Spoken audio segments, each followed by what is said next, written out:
My name is Matthew Walker. I am a professor of neuroscience and psychology at the University of California, Berkeley, and I am the author of the book, Why We Sleep. What are things that we can all do tonight and in the future to start getting better sleep? Well, beyond carving out a non-negotiable 8-hour sleep opportunity, there are probably at least 5 things that we can do. The first is that we have to try and maintain regularity. And if there's one thing that you take away from this, it would be going to bed at the same time and waking up at the same time, no matter whether it's the weekday or the weekend. Even if you've had a bad night of sleep, still wake up at the same time of day and reset. The second thing is that we are a dark-deprived society in this modern era, and we need darkness in the evening to allow the release of a hormone called melatonin. And melatonin helps the healthy timing of our sleep. So try to dim down half the lights in your home in the hour before bed. Stay away from screens, especially those LED screens. They emit blue light that actually puts the brakes on melatonin.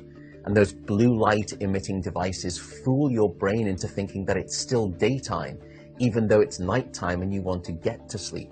The third key ingredient is to keep it cool. Many of us actually have a bedroom that's too warm in terms of temperature. So an optimal temperature is about 68 degrees Fahrenheit or about 18.5 degrees Celsius. And the reason is that your brain and your body need to drop their core temperature by about 2 to 3 degrees Fahrenheit to initiate good sleep. And that's the reason that you will always find it easier to fall asleep in a room that's too cold than too hot. So having a cool room actually takes your brain and body in the right temperature direction to get good sleep. The fourth critical factor is actually avoiding alcohol and caffeine. It can keep us awake. It's an alerting chemical. It's a stimulant in terms of a class of drugs.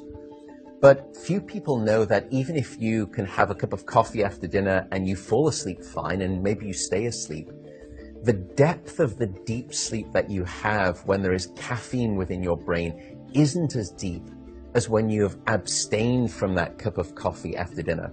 So as a consequence, you wake up the next morning, you feel unrefreshed, and you don't remember waking up or having a difficult time falling asleep, but now you find yourself reaching for 2 or 3 cups of coffee in the morning, and you develop this dependency, this addiction cycle.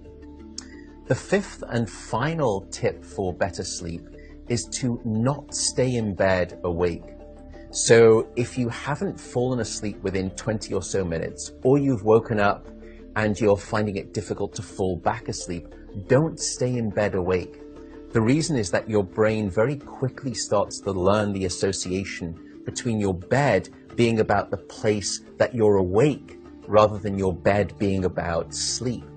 So the advice is to get up, go to another room, and in dim light, just read a book.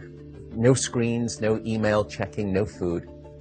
And only when you feel sleepy should you return to bed. And that way you can actually then relearn the association between your bedroom being about the place of sleep rather than being awake. I should also note that some people don't like the idea of getting up and going out to a different room if it's dark and they're warm in bed. An alternative is actually meditation. Meditation has been demonstrated in clinical trials to help people just relax the body, calm down the fight or flight branch of the nervous system that can happen when we wake up in the middle of the night and we have that Rolodex of anxiety thoughts. And by meditating, you can start to quiet the mind as well as the body, and that also helps you fall back asleep more easily.